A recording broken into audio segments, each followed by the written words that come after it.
어떻게 해서 각 사이클이 넘어가는지 중심을 두고 배웠는데, 이제 마지막 섹션은 이제 메이오시스에 대해서 간략하게 얘기를 할 거예요. 주된 관점은 어떠한 차이가 있는지, 마이토시스와 메이오시스가 어떠한 차이가 있는지에 대해서 특징을 알아보는 수준으로 마무리를 하도록 하겠습니다. 여기 마치고 그 다음 챕터인 이제 인테그레이팅 셀 그쪽 챕터 20 나가도록 할게요. 자, 우선 저희가 생명과학 시간 때 기본적인 개념을 다 배웠고, 그것보다 더 많은 정보가 지금 이 교과서상에 나오지는 않습니다. 여러 가지 현상적인 차이점이나 중점적으로 크로스오버에 대해서 다룰 것이고, 그리고 아마 이제 크로모점이 왜 메이오시스, 퍼스트 메이오시스 스테이지에서 어떻게 다른지에 대해서 그런 걸 얘기를 하는데, 우선 가장 큰 차이점은 메이오시스의 결과물은 해플로이드의 점셀을 만든다라는 특징이라고 할 수가 있겠죠. 우리가 알다시피 이제 마이토시스를 하게 되면은 셀이 듀플리케이션이 되면서 다이플로이드 상태의 셀이 두 개의 다이플로이드 셀을 만드는 반면에, 메이오시스의 경우는 다이플로이드인 셀 하나가 결국 최종적으로 해플로이드 셀 4개를 만들어내는 특이점을 가지고 있습니다. 근데 이 과정에서 나타나는 가장 큰 특이점은, 그러니까 가장 좀 독특한 몰레큘러 바이오로지컬 캐릭터는 크로모점 어설트먼트라고 얘기를 할 수가 있어요. 이 크로모점 어설트먼트가 뭐냐면, 쉽게 얘기해서 이제 너러셀이라고 할 수가 있겠죠. 메이오시스가 끝나고 난 다음에 생겨나는 해플로이드 점셀이 가지는 크로모점의 조합이 굉장히 달라질 수가 있다는 것을 얘기를 하는데, 가장 큰 첫 번째 차이점은 퍼스트 메이오시스 스테이지에서 나타나는 크로모점의 콤비네이션이 바뀌게 되면서, 왜냐하면 기본적으로 크로모점이 호모로거스 크로모점들끼리 이제 페어링을 이루고 있는 상태에서 나눠지게 되는데, 생명과학 시간 때 다 배웠죠. 그렇게 되기 때문에 이제 어떠한 방식으로 나눠지느냐에 따라서, 배열을 어떻게 하느냐에 따라서 퍼스트 메이오시스 단계에서 우선 크로모점의 콤비네이션에 따라서 이제 나타나게 되는 여러 셀들의 크로모점의 조합이 바뀔 수가 있고, 또 다른 것 하나는 이제 크로스오버랑 호몰로스 리콤비네이션을 같이 생각할 수가 있는데, 지금 여기 보시는 것처럼 두 개의 호몰로스 크로모점이 있으면 얘네들이 교차를 하게 됩니다. 교차를 하는 현상이 일어나게 되고, 이것 때문에 실제로 정확하게 말하면 페런트 셀인 오리지널 다이플로이드 점셀과는 다른 조합의 크로모점이 생성이 될 수가 있어요.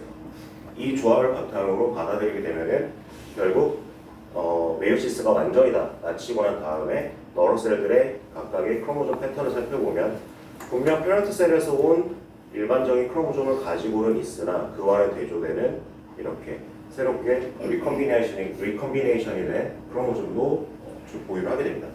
결국 이러한 현상은 진화의 측면에서 굉장히 중요한데, 이러한 정보, 즉 부모 세대에서 존재하지 않았던 크로모점의 조합이 가지게 되고, 유전 정보도 다른 형태로 가지게 되고, 그것 때문에 완벽하게 부모의 성질이 자녀에게, 정확히는 점셀로 그렇게 완전히 동일하게 전달되지는 않습니다.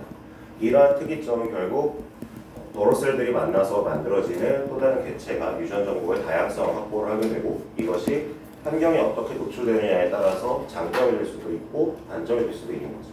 이러한 정보가 누적이 되면서 다음 세대로 유전 정보가 계속 선택적으로 전달이 되게 되면, 결국 특정한 형질이 특정 환경에서 유리한 장점이 되는, 무기가 되는 그런 에볼루션의 측면에서 굉장히 중요한 현상이라고 할 수가 있겠습니다. 이런 메이오시스도 결국에는 메이오시스를 이제 제가 마마레 리프로덕션을 스터디를 계속 했었기 때문에 마마레 케이스를 살펴보면 우선은 메일과 피메일 사이드를 좀 나눠서 생각을 해보죠. 근데 공통점이 한 가지가 있어요.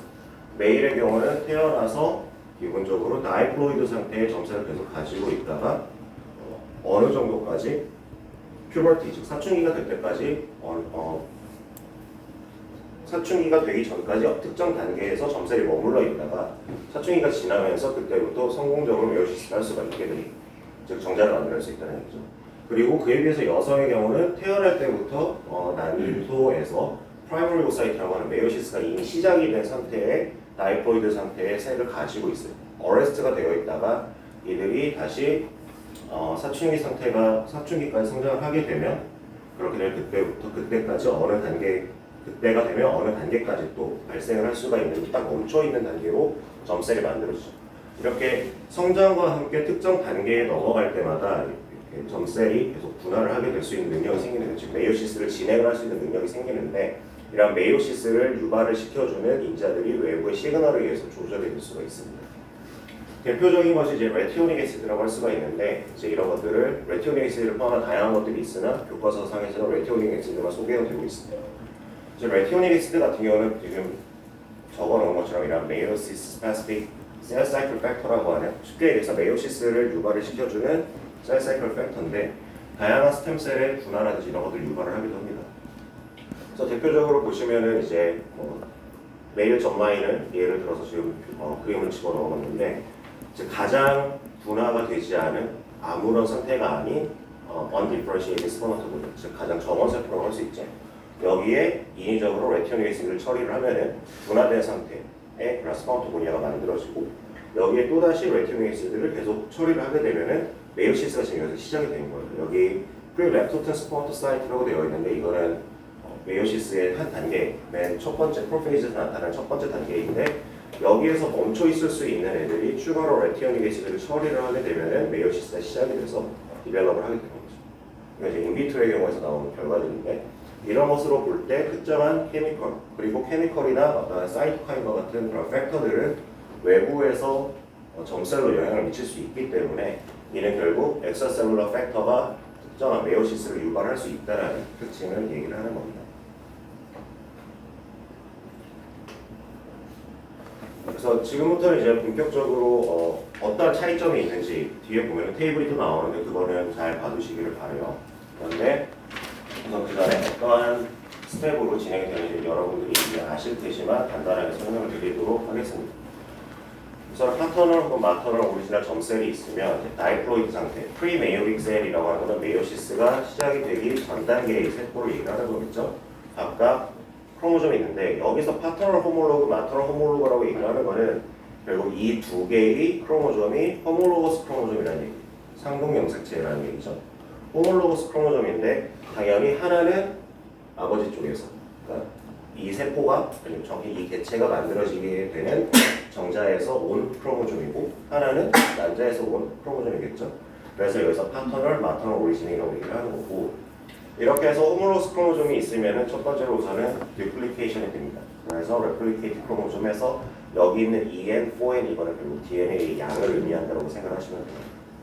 그래서 DNA가 이만큼 두 배로 증폭이 된 다음에 이제 메이오시스의 첫 단계가 들어가게 되면은 정확히 프로페이스 단계, 그러니까 마이토시스의 프로페이즈 단계에서처럼 크로모좀이 이렇게 만들어진 상태인데 여기서 보면은 recombination and synapsis between homologs in prophase. 그러니까 프로페이스 단계에서 이 두 개가 페어링을 이루게 됩니다. 그리고 페어링을 이루는 단계에서 크로스오버 현상이 일어나면서 이에 따른 시냅시스라는 현상이라고 하는 거죠. 시냅시스 현상이 일어나면서 결국 우리가 알고 있는 크로모좀의 암끼리 교차가 된 일종의 페어링 상태가 여기서 형성이 되는 거죠. 형성된 결과들은 결국 이렇게 메타페이즈 1, 이제 메이오시스가 두 단계로 구성이 되어 있기 때문에 이제 이걸 얘기를 할 때는 저희가 주로 메타페이즈 1 아니면 메타페이즈 2 이렇게 표현을 합니다. 뒤에 스테이지를 따로 부여를 해주는데 어쨌든 메타페이즈 1, 첫 메이오시스 단계에서의 메타페이즈에 도달을 하게 되면은 이렇게 크로모점이 페어링을 이룬 상태로 마이토시스 과정처럼 유사하게 이렇게 배열을 하게 됩니다. 이때 저희가 마이토시스에서 배웠던 것처럼 스핀들폴에서 나오는 이런 튜블린이 결국에는 크로모점을 터치를 하고 링킹을 한 다음에 양쪽으로 텐션을 줘서 당기면서 나눠지게 되죠. 그 과정을 진행을 하는데 다른 점은 결국 여기가 페어링이 되어 있다는 점, 이 부분이 다른 점이고 당연히 여기서 프로페이즈 단계에서 이제 크로스오버가 일어났기 때문에 이렇게 일종의 이렇게 리컴비네이션된 크로모좀 패턴이 이렇게 생성이 되는데 이 상태로 양쪽으로 그대로 딸려다 나눠지게 되면은 얘가 이제 아나페이즈 1이 되겠죠. 그래서 여기서 보면은 페런트 오리진의 크로모점이 있고 리컴비네이션된 크로모점이 이렇게 표시가 되겠죠. 이렇게 해서 아나페이즈 1까지 가게 되면은 그 뒤에 이제 두 개의 너로셀이 만들어지는데 이때는 DNA 양이 아까 여기랑 같죠. 파트너셀이랑 같죠. 대신에 차이점이라고 한다면 크로모점의 숫자 자체는 절반이 됐습니다. 즉 첫 번째 메이오시스 단계에서 이미 크로모점의 숫자는 반으로 나눠집니다. 그걸 알고 계시고 이 과정은 나머지 메이오시스 2 단계는 마이토시스와 거의 동일하다고 생각하시면 됩니다. 마찬가지로 하나의 크로모점이, 그리고 당연히 얘네 둘은 시스터 크로마티드 개념이라고 할 수 있겠죠. 완전히 동일하지는 않지만 이 콤비네이션이라고 치면, 그렇게 됐을 때 시스터 크로마티드가 나뉘면서 아나페이지 2에서 나뉘면서 결국에는 각각 다시 두 개의 해플로이드 셀들을 만들어내게 됩니다. 이렇게 돼서 DNA 양은 처음에 비해서 반으로 줄었고 염색체의 수도 반으로 줄었고 대신에 세포는 하나에서 4개로 늘는 이런 과정이 여러분들이 생명과학 시간 때 배웠던 메이오시스 감수 분열이라고 할 수 있을 거예요. 네, 각각의 차이를 조금 살펴보죠. 말씀드린 되게 정리가 잘 되어 있는데 제가 특별히 설명할 필요가 없을 정도로 정리가 잘 되어 있는 테이블인데, 우선은 첫 번째 차이점은 말씀드렸던 것처럼 마이토시스 단계에서는 페런트 셀이 있으면 하나에서 2개가 만들어지는데, 메이오시스에서는 2번의 디비전을 통해서 총 4개의 세포가 만들어지게 되죠. 그리고 크로모점의 숫자, 크로모점 넘버 per nucleus maintained 이렇게 되어 있으면, 그리고 그 핵 안에 존재하는 크로모점의 숫자 자체가 얼마가 되느냐라는 개념인데, 다이플로이드 상태가 2개의 다이플로이드 상태의 셀을 만들어내는 마이토시스에 비해서 메이오시스의 경우는 다이플로이드 셀 하나로부터 해플로이드 상태의 셀 4개를 만들어내는 결과를 가져다 주게 됩니다. 그리고 이 정보를 좀 잘 봐보시면 좋을 거니까, 메이오시스랑 마이토시스의 특히 메이오시스에서 많은 학생들이 좀 헷갈려하는 부분 중에 한 가지가 크로모점의 숫자, 셀의 숫자, 그리고 DNA의 양, 이거를 연결을 잘 하는데 좀 헤매요. 잘 연결을 못하는 경우들이 있고 단계별로 어떻게 변하는지를 잘 모르는 경우들이 있는데, 여기서 되게 잘 설명을 해주고 있습니다.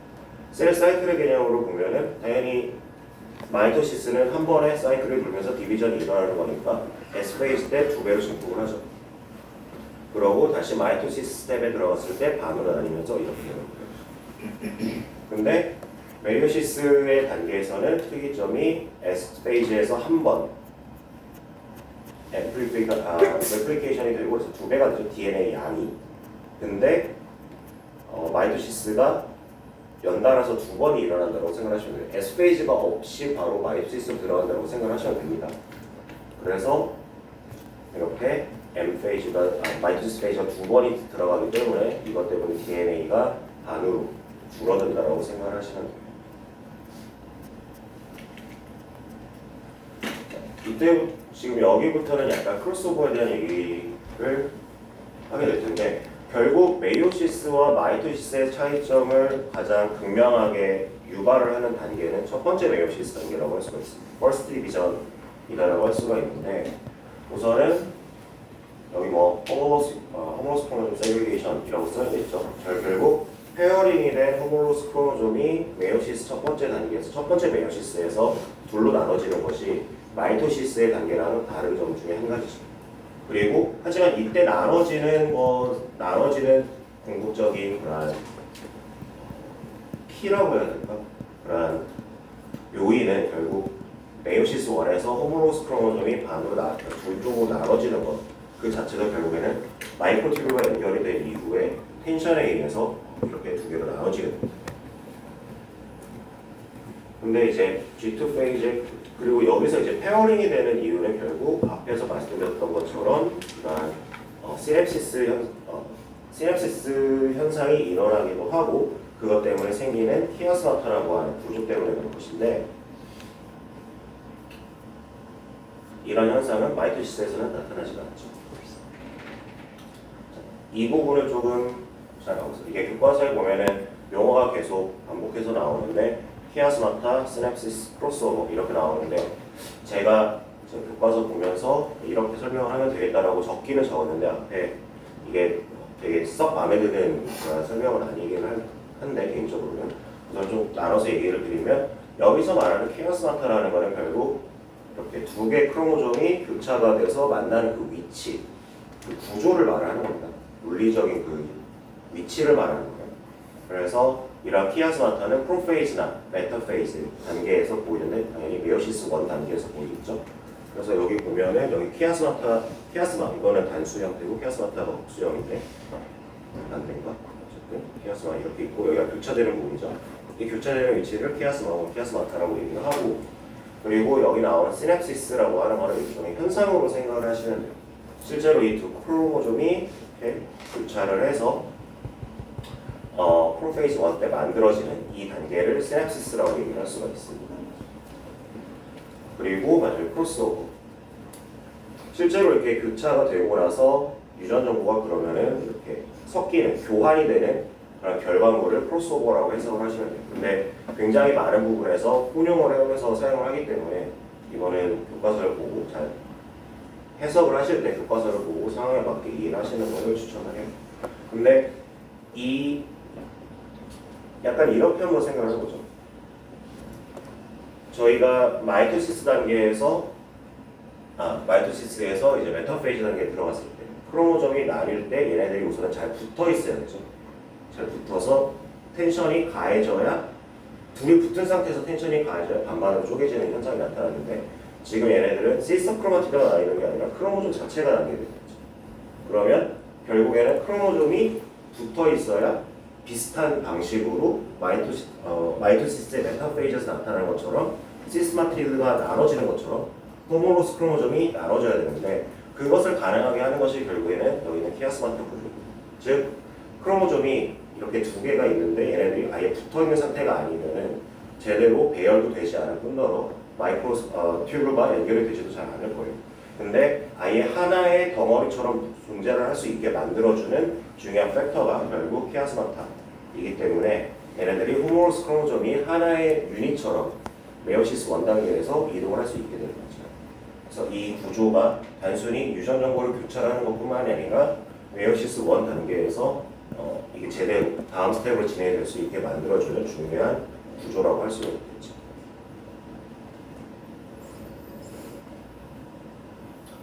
이게 아마 여기 마지막 챕터일 텐데 뒤에 교과서는 내용이 더 나옵니다. 근데 제가 볼 때는 여기까지만 다뤄도 될 것 같아서 말씀드렸는데, 이제 교과서에서 이제 몇 가지 가장 큰 차이점을 나타내는 지금 뭐 테이블에서 굉장히 여러 가지 현상들에 대한 차이점을 언급을 했죠. 근데 조금 몰레큘라 레벨에서 메커니즘이나 몰레큘라 레벨에서 좀 설명을 하고 있는 부분은 결국 코헤신에 관련된 얘기예요. 코헤신의 경우는 이제 저희가 마이토시스에서 보면은 프로페이즈, 마이토시스의 메타페이즈 단계를 보면은 프로페이즈 때 크로모점 암을 전체를 다 감싸고 있다가 여기 크로모점 암 부분에는 여기 가운데 센트로미어 위치에 위치한 메인 슈고신 컴플렉스가 존재하지 않아서 오로라비나 폴로카이네이스 때문에 계속해서 포스포레이션이 일어나게 되고, 그것 때문에 자연스럽게 메타페이즈 단계가 되면은 이제 얘네들이 여기가 그림 좀 이상하게 되어있어요.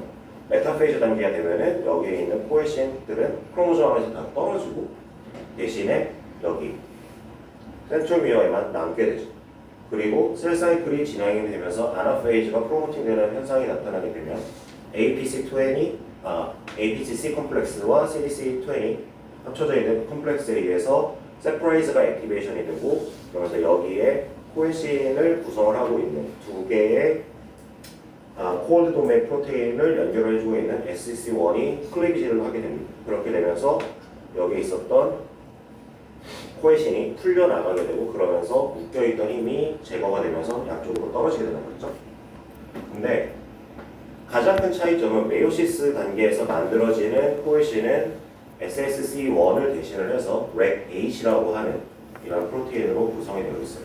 지금 우선 단계상에서 차이점을 살펴보면, 원래 마이토시스 단계에서는 여기에 크로모좀 암에 코에신이 있지 않아요. 딱 센트로미어 위치에만 존재합니다. 근데 메요시스 1 단계에서는 크로모som 암에도 이렇게 코에신이 쫙 다 붙어 있어요. 여기에 붙어 있고. 근데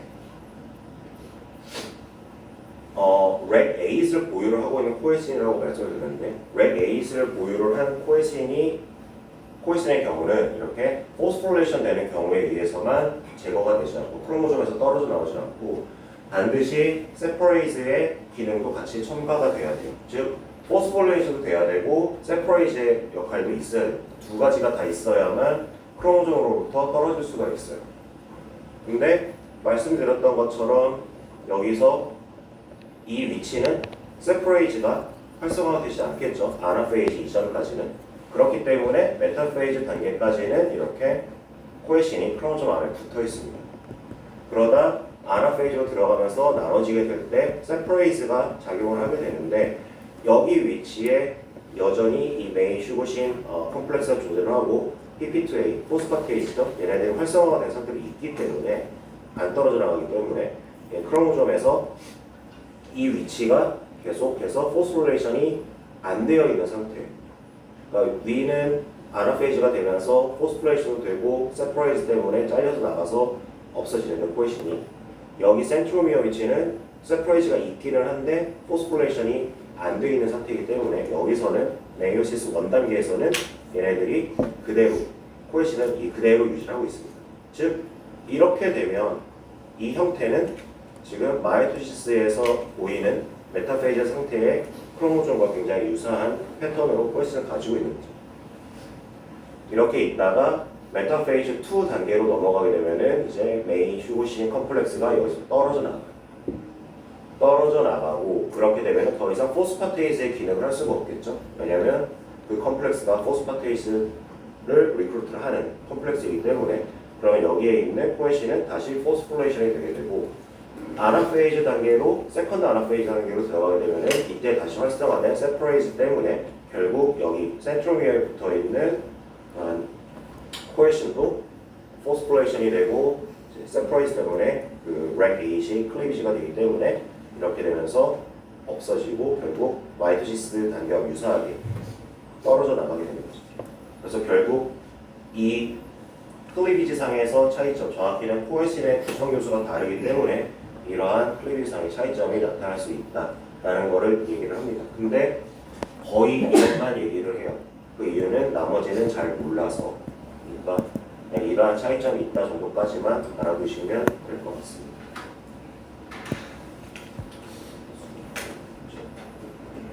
네, 그래서 우선은 챕터 19는 끝냈고 다음 챕터가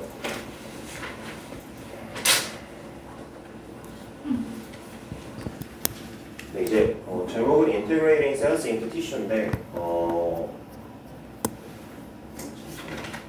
어떻게 해서 하나의 세포가 조직을 만드는지에 대한 얘기를 주로 다루는 챕터입니다. 그래서 셀-투-셀 어디션과 셀-투-ECM 어디션 이런 부분들을 많이 배웠고요.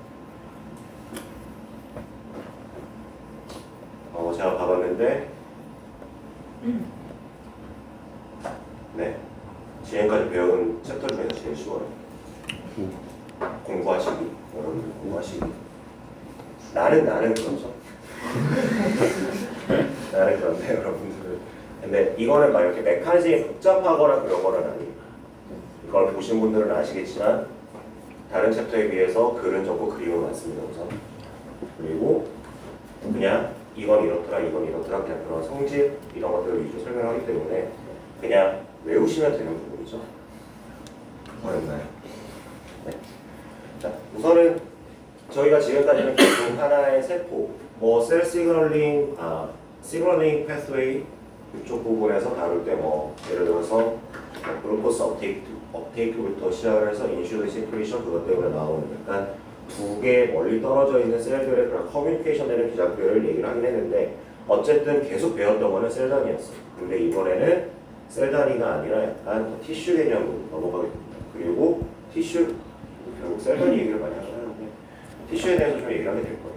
그래서 저희가 이제 기본적으로 다 알고 있죠. 셀들이 모여서 티슈를 만들고 티슈들이 굉장히 다양한 종류의 티슈들이 하나의 올간을 만들고 올간을 만든 애들이 몇 개의 올간들이 모여서 특정한 기능을 하는 개체 내에서 시스템을 만들어야죠. 여기서는 티슈 때문에 스토막이 만들어지고 다이제스티브 시스템이 만들어지고 이러한 다이제스티브 시스템이나 서큘레이터리 시스템이나 이런 여러 가지 시스템들이 모여서 결국 사람이 된다라는 이러한 가장 어렸을 때부터 많이 여러분들이 들어봤을 법한 그러한 단위들의 개념을 생명체의 단위들에 대한 개념을 얘기를 하고 있는데 말씀드렸던 것처럼 이 챕터에서는 티슈에 대해서 좀 많이 다루게 될 거예요. 정확히 이런 티슈를 구성을 하는 티슈가 어떻게 해서 그렇게 만들어졌는지에 대해서 배우게 될 테고 대부분의 내용은 여러 가지 티슈 중에서도 에피텔리얼 티슈에 대해서 얘기를 하게 될 겁니다. 이 에피텔리얼 티슈 같은 경우는 가장 쉽게 얘기해서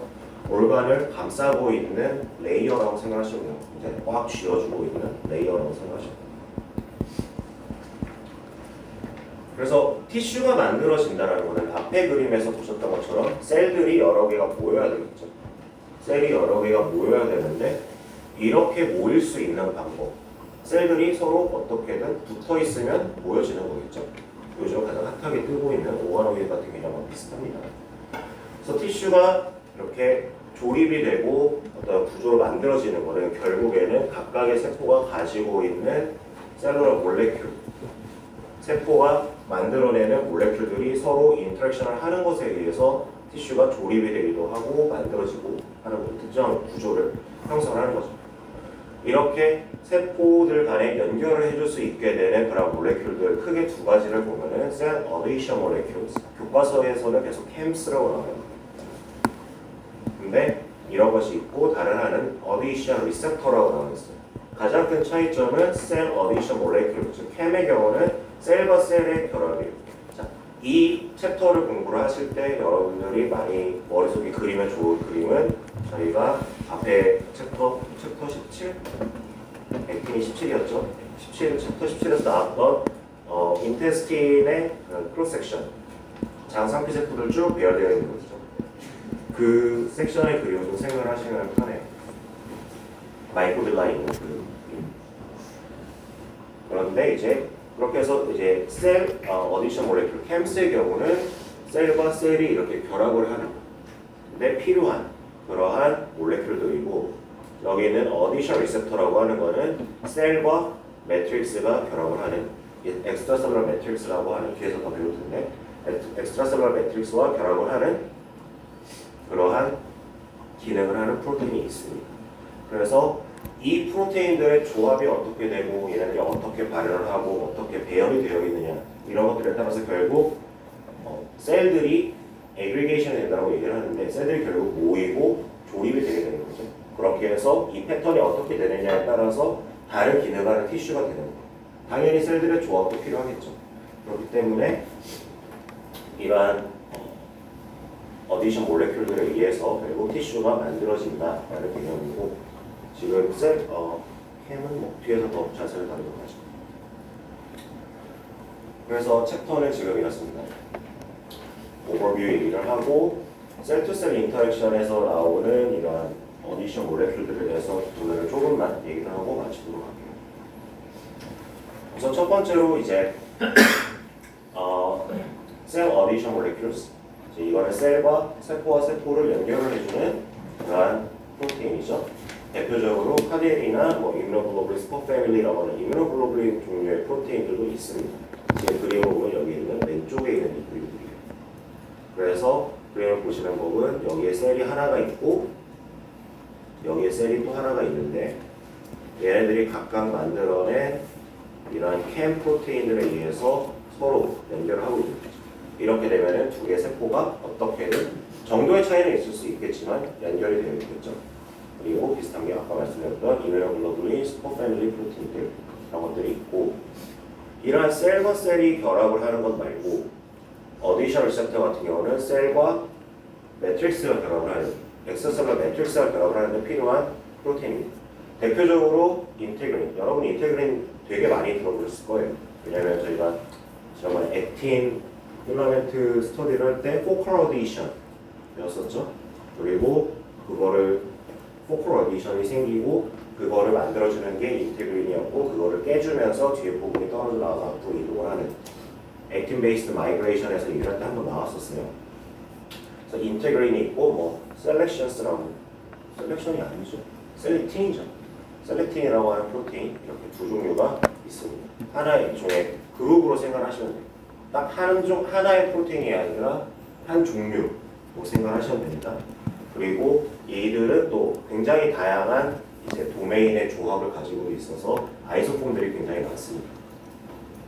교과서 보시면 대부분 다이버스하고 베리어블하고 이런 얘기들밖에 안 나와요. 다 그렇게 나와요. 그래서 이러한 우선은 셀들의 결합에 대해서 먼저 좀 말씀을 드리면, 그 용어 때문에 이걸 따로 슬라이드를 만들었는데, 여기 보면 호모타이픽 어디션이라고 있어요. 이거는 같은 종류의 셀들끼리 결합을 하는 경우를 합니다. 호모죠. 헤테로, 그러면 반대죠. 헤테로타이픽 어디션이라고 하면은 서로 다른 세포들이 결합을 하는 경우라고 할 수 있을 거예요. 그리고 요 용어보다 요 용어가 조금 더 교과서에 많이 나와요. 호모필릭 바인딩이 있고 헤테로필릭 바인딩이 있는데 호모필릭 바인딩 같은 경우는 같은 종류의 이제 셀 어디션 모레큐스, 아까 셀과 셀을 연결을 해주는 프로틴이라고 했죠. 이렇게 결합을 하는 경우고 헤테로필릭 같은 경우는 다른 종류의 캠 프로테인들이 인터랙션하는 경우를 얘기합니다. 마찬가지로 이러한 컨비네이션이 어떻게 되느냐, 이거는 지금 설명을 하는 게 한 단백질 종류, 한 단백질 종류의 결합을 얘기를 하는 거잖아요.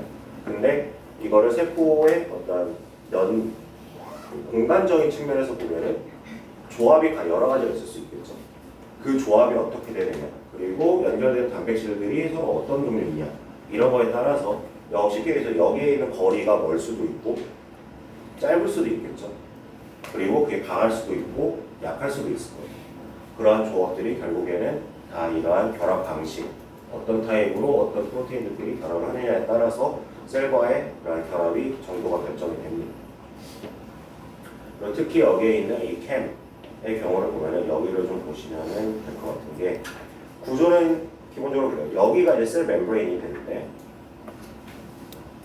셀 멤브레인이 있으면 엑스트라셀룰러 리전이 있겠죠. 그리고 엑스트라셀룰러 리전이 결국 다른 프로테인들과 인터랙션을 해서 옆에 있는 셀들과 결합을 해줄 수 있는, 연결해 줄 수 있는 기능을 한다고 치면, 얘네들만 가지고는 그렇게 강한 힘을 제공할 수는 없어요.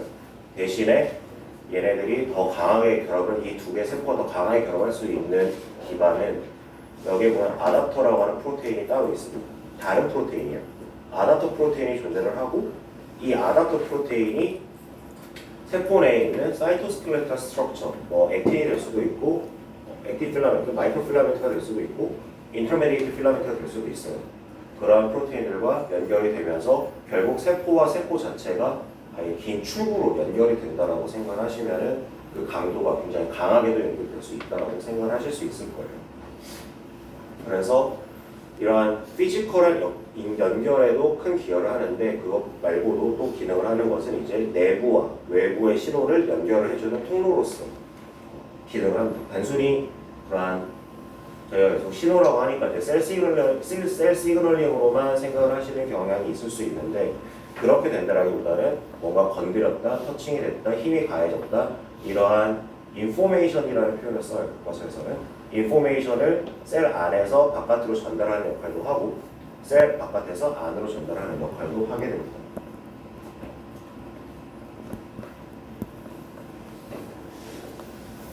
여기도 이쪽에 터미놀로지죠. 시스와 트랜스라고 하는 용어 자체를 여러분들이 좀 알아두시면 좋아요. 시스는 쉽게 얘기하면 같은 쪽으로 생각하시면 되고, 트랜스는 서로 다른 쪽으로 생각하시면 됩니다. 그래서 시스 인터랙션이라고 하면은 한 셀에 있는 애들끼리 결합을 하는 경우, 그래서 제가 in same cell이라고 했죠. 트랜스의 경우는 서로 다른 세포들 간의 결합의 경우. 그래서 여기 그림을 보시면 이렇게, 이거는 이제 카드헤린 프로테인의 경우를 예를 들은 건데, 지금 보는 것처럼 이렇게 각각의 카드헤린이 셀 1에서 서로 연결이 되겠죠. 여기도 마찬가지고, 이렇게 올리고모로 연결이 되어 있는 이 두 세포들은 결국 다시 트랜스폼을 만들어내는, 즉 여러 개가 서로 얼빗을 묶여 있는 상태라고 할 수 있죠.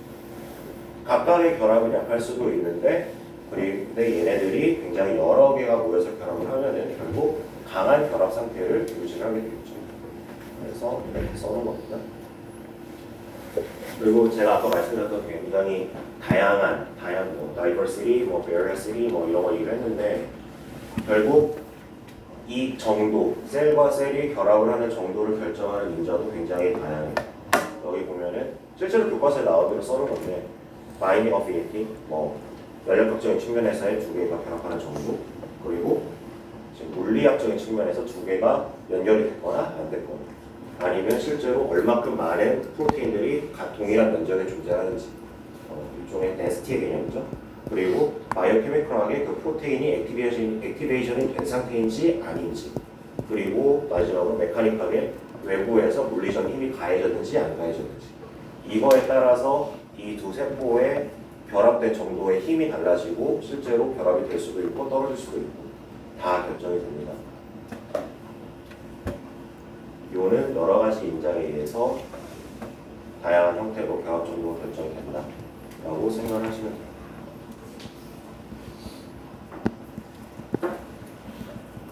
그래서 방금 전까지는 이제 셀-투-셀 어디션이나 셀 어디션 몰레큘들에 대해서 좀 얘기를 많이 했는데, 그 다음에는 이제 엑스트라셀룰러 매트릭스에 대해서 얘기를 할게요. 이것도 마찬가지로 프로테인입니다.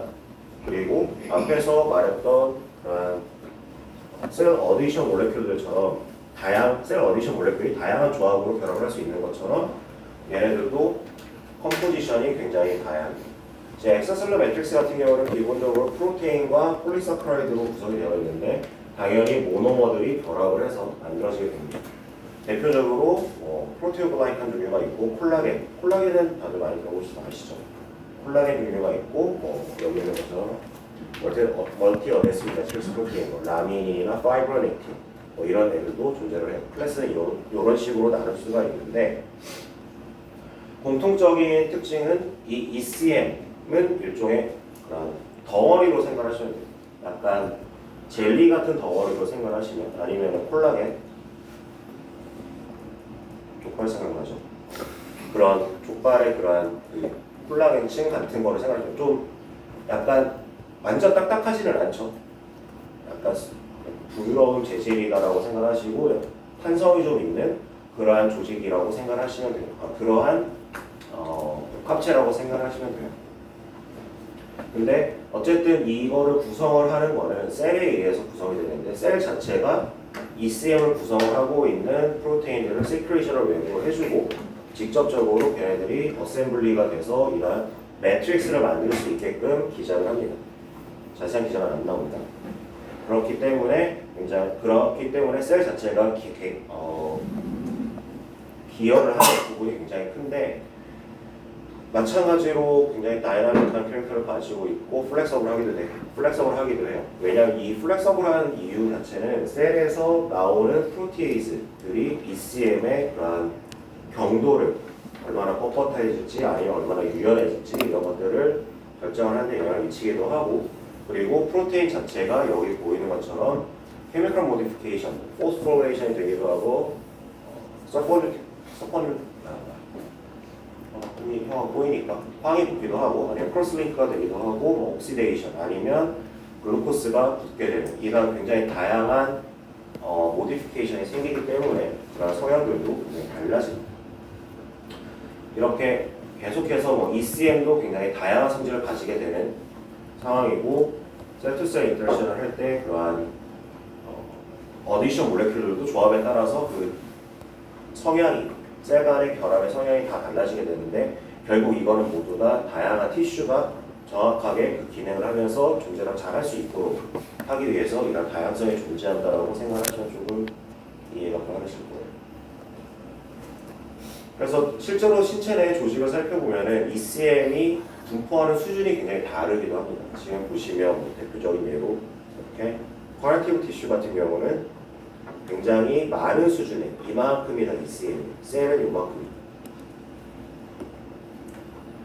이렇게 굉장히 많은 ECM을 가지고 있는 경우도 있는데, 상대적으로 굉장히 적은 수준의 ECM을 가지고 있는 경우도 있습니다. 대표적으로 이제 루멘, 우리가 계속 봤었던 그러한 인테스틴의 경우를 생각해보면 에피셀리얼 셀 맨 위에 한 줄로 쫙 깔려있으면 그 밑에 굉장히 얇은 수준으로 ECM이 깔려있습니다. 딱 에피셀리얼 셀이 붙어있을 수준으로 상대적으로 굉장히 적은 수준이죠. 그렇기 때문에 조직에 따라서 ECM의 분포나 종류나 볼륨 자체도 큰 차이가 생깁니다. 근데 이 ECM이 약간 실험에 대한 얘기를 간단하게 설명을 드리면, 이제 가장 원초적으로 진행됐던 실험인데, ECM이 필요하다, 두 세포가 연결하는데 ECM이 필요하다라고 했던 실험을 지금 보여주는 건데, 자 여기 A라고 하는 패널을 보면은 이게 뭔지 잘 모르겠죠. 이제 해면 생물이라고 하는 스펀지라는 영어로 주로 스펀지라고 하고 한국어는 해면 생물이라고 얘기를 하는데 제가 우리한테 익숙한 단어를 찾다가 못 찾은 종이기도 합니다. 스펀지밥 할 때 그 스펀지랑 똑같으네요. 이거 생긴 거 보고서 사람이 만든 게 스펀지, 사람 이름 붙인 게 스펀지입니다. 근데 두 종의 스펀지가 있어요. 생명체예요. 얘네들을 인위적으로 이제 부셨어요. 가른 거죠. 세포를 다 떨어뜨려서 얘네들을 두 개의 스페시스를 섞었어요. 섞었더니 시간이 조금 지나니까 세포들이 이렇게 덩어리져서 결합을 했죠. 이거를 보고 세포와 세포가 서로 간에 연결을 해줄 수 있는 어떠한 물질이 존재한다는 개념을 알 수가 있었고, 뭐 약간 부가적인 개념이긴 한데 여기 오렌지색으로 보이는 덩어리가 있고 노란색으로 보이는 덩어리들이 있죠. 이게 각각 다른 종의 지금 예를 들어서 여기 있는 M으로 시작하는 종의 경우는 이 오렌지색의 세포가 결합이 될 거고, H로 표시된 애들은 지금 노란색으로 띄고 있는 세포들이 결합한 건데, 같은 종의 세포들끼리만 결합하는 것도 우선 여기서는 봤어요. 근데 어쨌든 저희가 여기서 중요하게 봐야 될 거는 세포를 다 나눠서 그냥 둬봤더니 자기들끼리 다시 붙는 성질이 있더라. 이거를 확인을 한 첫 번째 실험이고, 이것 때문에 결국 뭔가 두 세포를 연결해주는 물질이 있을 것이다 라고 생각을 했던 거죠. 그 물질이 무언가를 나중에 알게 돼서 이것과 비슷한 실험을 하나를 하게 되는데, 이제 여기 있는 M과 H 스페시스라고 할게요.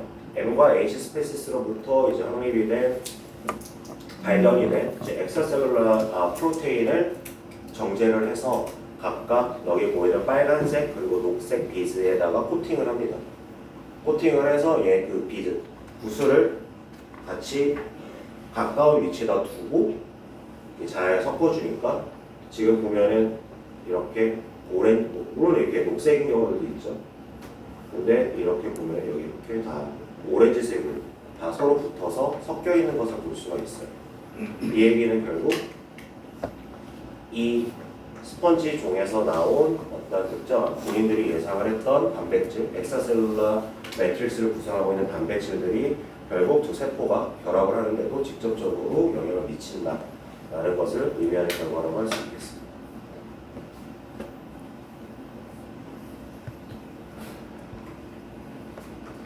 이런 엑스트라셀룰라 매트릭스는 굉장히 다양한 조직에서 기능을 하는데, 물론 그 조직마다 하는 역할들은 또 다 달라요.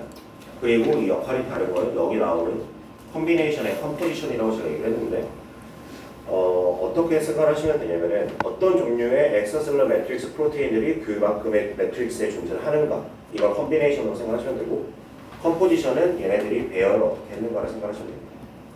그래서 그러한 엑스트라셀룰라 매트릭스를 구성을 하고 있는 단백질들이 어떻게 조합이 되고 어떻게 연결이 되어 있는지, 구성이 되어 있는지, 이거에 따라서 굉장히 다양한 티슈에서 다양한 기능을 서로 구분해서 하게 되는데, 대표적인 것 몇 가지만 말씀드리면, 계속 먼저 말씀을 드렸던 것처럼 두 개의 세포가 아니라 세포가 인터랙션을 하는데 영향을 미치는 역할을 하는 지지대가 될 수도 있고, 그리고 엑스트라셀룰라 시그널을 이게 잠깐 홀드를 하고 있는, 그랩을 하고 있는 리저버가 될 수도 있어요. 사이토카인 종류가 기억이 안 나는데 아마 TGF-beta라는 것 같긴 한데, 그런 케미컬들이 엑스트라셀룰라 매트릭스에 포함이 되어 있다가 여기서부터 릴리즈가 돼서 주변에 있는 세포에 영향을 미치기도 하죠. 그리고 실제로 셀이 움직이는 데도 영향을 미칩니다. 그냥 이거는 쉽게 생각하시면 돼요. 셀이 어딘가에 단단하게 붙어있는 상황이면 얘네들이 움직이지 못하겠죠. 근데 얘네들이 결합된 정도가 떨어지면 움직일 수 있게 되겠죠. 그렇기 때문에 이것도 중요하고, 마지막으로 모르포제네시스, 특정한 기관의 형성에도 굉장히 중요한 역할을 미칩니다. 지금 이거 그림을 보시면 이건 이제 살리벌 글랜드의 사진인데 침샘이죠. 모양이 간처럼 생겼는데, 지금 보면 원래대로라고 하면은 이 실험을 한 거를 제가 봤는데, 이제 제가 아는 박사님이 살리벌 글랜드를 연구하신 분이어서 제가 여쭤봤어요. 이거 되게 유명한 실험이냐고. 자기가 봤대요. 되게 유명하고 보니까 네이처에 나왔죠. 근데 원래 이 마우스 엠브리오에 있는 살리벌 글랜드를 인위적으로 떼서 이제 인비트로 바깥에서 이제 키운 거예요. 키웠는데 정상적으로 키우면 이렇게 글랜드가 여기에 나눠지게 되는데 만약에 이 살리버리 글랜드를 이제 ECM의 구성 요소 중에 한 가지라고 할 수 있는 파이브로넥틴의 안티바디, 즉 파이브로넥틴을 정확히 인지할 수 있는 항체와 같이 배양하게 되면은 우리가 생각할 수 있는 건 키우는 동안 파이브로넥틴의 기능이 뭐가 됐든지 간에 제대로 역할을 못하게 되겠죠. 하다못해 다른 주변에 있는 인테그린이나 이런 프로테인들과 결합도 막히게 될 거예요. 그랬더니 이렇게 오물인 고양이 발전됐더라라는 결과. 이거를 봤을 때 몰포제네시스에도 굉장히 큰 영향을 미치고 다음 그림을 보시면 더 드라마틱하게 알 수가 있죠. 콜라겐2가 결핍이 된 낙가운 마우스 그리고 뭐 폴리칸이라고 하는 그러한 아까 프로테오글라이칸 종류의 한 가지인 폴리칸이라고 하는 이러한 프로테인을 낙가웃을 만든 경우에 지금 이거는 태어난 마우스가 아니라 마우스 엠브리오입니다. 대략 봤을 때 엠브리오 13일 정도 되는 애 같은데 얘네들이 같은 날의 상태에서 봤을 때 보면은 꼬리가 만들어지지도 않고 이렇게 림버드라고 이랬습니다. 사지가 제대로 만들어지지 않았죠. 그리고 스컬도 비정상적으로 만들어져. 이렇게 보면은 결국 이런 엑스트라 셀룰라 매트릭스를 구성하고 있는 단백질 그리고 ECM 자체가 발생의 과정에는 굉장히 중요하게 역할을 한다는 것을 알 수가 있죠. 거의 모든 이벤트에서 관여한다고 보시면 됩니다. 마지막으로 셀 시그널링에도 관여를 합니다. 중요한 건 이 그림이 아니에요. 이 그림 배우지 마세요. 그래서 엑스트라셀러 매트릭스가 하는 역할들에 대해서 이렇게 지금 길게 테이블로 나와 있는데 이거 한번 읽어보시면 좀 여러분들이 이해를 하시기가 좋을 거예요. 어쨌든 정말 다양한 기능을 하는데 이 프로테인 덩어리들이 역할을 합니다. 그리고 ECM 프로테인들, ECM을 구성하고 있는 프로테인들, 그리고 정확히 ECM 자체가 한 가지 좀 재밌는 기능을 하는 것이 메카노 트랜스덕션, 일종의 메카노 센싱이라고 할 수가 있는데 물리적인 힘을 인지를 할 수가 있어요. 이거는 뭐 기존에 최근에 알려진 뭐 메카노 센싱, 뭐 아이언 채널, 메카노 센싱, 뭐 트랜스포머 이런 개념과는 좀 다른데 실제로 ECM 안에 존재를 하고 있는데 물리적인 힘이 조직에 가해질 수가 있겠죠. 근데 그렇게 가해졌을 때 이러한 힘이 가해짐에 따라서 프로테인 스트럭처가 바뀌게 됩니다. 보면 파이브로넥틴 타입 3 같은 경우는 여기 이렇게 파란색 도메인이 있는데 만약에 양쪽으로 당기는 힘이 가해진다면 얘네들이 쭉 펼쳐지면서 여기 있는 파란색 부분 이게 바인딩 사이트로 기능을 하게 되고 여기 나오는 탈린 5 헬릭스 번들 도메인 뭐 이런 거 같은 경우는 여기 가운데 있는 헬릭스 부분이 또 나오면서 이렇게 힘이 가해졌을 때 어떠한 다운스트림 프로테인이 결합을 하면서 또 다른 기능을 할 수 있게 만들어주는 형태가 되기 때문에 물리적인 힘을 세포 현상으로 바꿔줄 수 있는 역할을 하기 때문에 메카노 트랜스덕션을 발휘한다라고 생각을 하시면 됩니다. 즉 메카니컬 포스를 바이오케미컬 프로퍼티로 바꿔주는 역할을 하기도 하죠.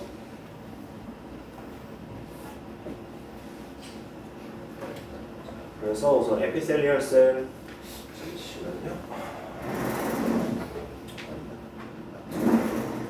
네. 그 다음에 이제 에피셀리얼 셀 구조부터 먼저 좀 설명을 드릴게요. 왜냐면 어쨌든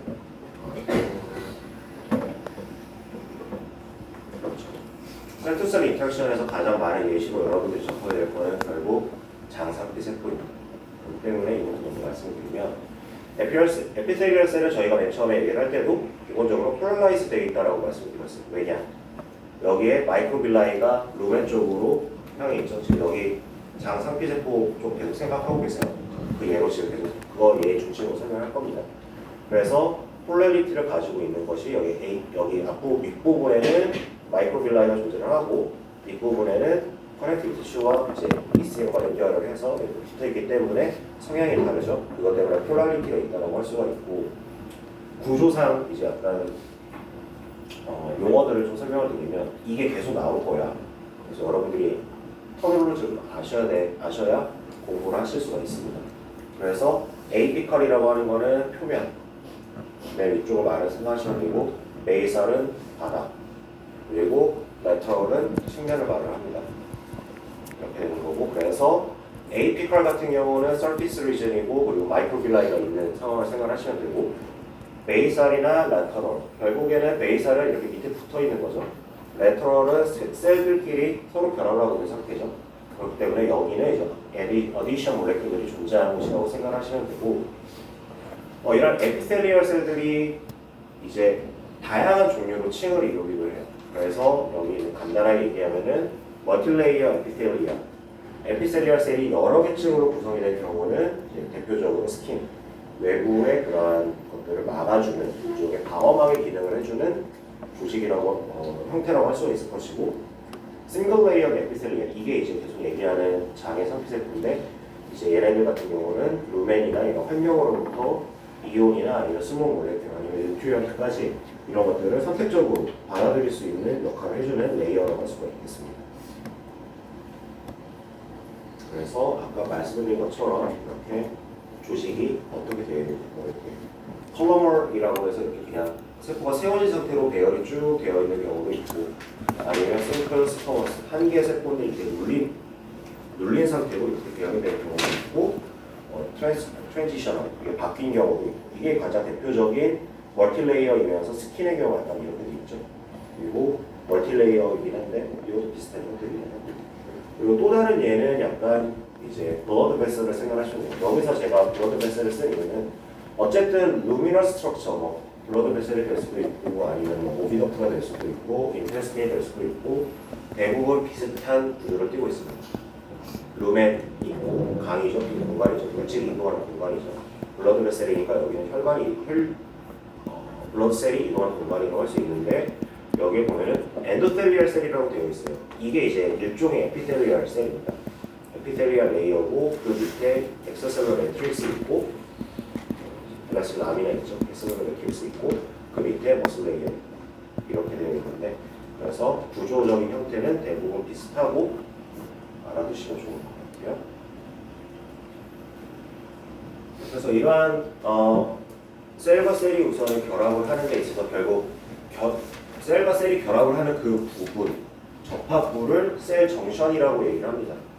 그리고 셀 정션을 구성을 하고 있는 가장 대표적인 세 종류의 정션은 이렇게 앵커링 정션, 타이트 정션, 갭 정션, 이렇게 세 가지가 있어요. 세 가지가 있는데, 얘네들을 다 합쳐서 이런 셀 정션들이 결국 하는 거는 셀과 셀이 잘 결합을 할 수 있게 만들어주는 역할을 한 가지가 있고, 그리고 이제 아이언과 스몰 몰레큘들이 서로 이동을 할 수 있는 통로로서의 역할도 진행합니다. 두 가지를 조금 설명을 드리면, 이제 교과서에 나온 용어대로이긴 한데, 어크로스 레이어라고 하는 게 결국 위의 층에서 아래층으로 전다. 멀티레이어일 때니까, 그래서 버티컬이라고 쓰는 거고, within cells라고 하는 건 얘기는 결국 붙어있는 세포들끼리 이렇게 양옆으로 전달되는, 그래서 horizontal이라고 따로 적어놨어요. 어쨌든 중요한 거는 물질의 이동, 그리고 정보의 이동에도 관여를 하고, 기본적으로 strength와 rigidity에도 관여를 합니다.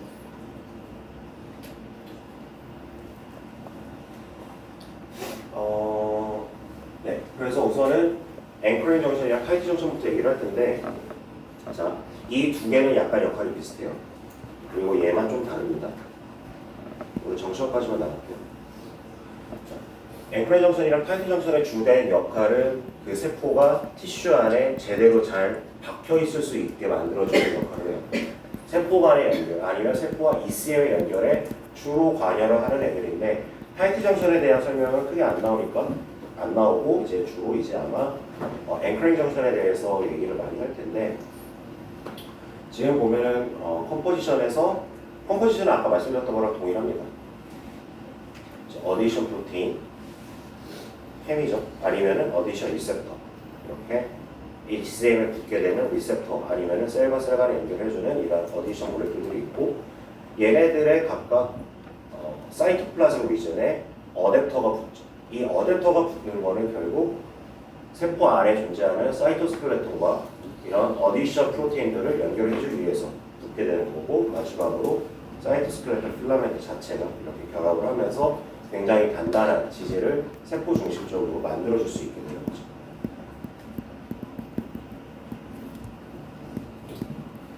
그리고 마지막으로 갭정션. 갭정션은 뒷부분에서 이제 아마 다음 시간에 더 많이 다루긴 할 텐데, 갭정션 같은 경우는 좀 역할이 달라요. 물질 그 두 개의 세포를 연결해주기도 하지만 그것보다는 주된 역할은 굉장히 빠르게 이제 물이나 아니면 하이드로필릭한 워터 솔루블한 몰레큘들을 바로 옆에 셀로 전달해줄 수 있는 그런 역할을 합니다. 여기 나오는 코렉선이나 코렉신이죠. 코렉신 6개가 모여서 코렉선이라고 하는 구조체가 만들어지는데 이런 것들에 대해서는 다음 시간에 좀 더 자세하게 보도록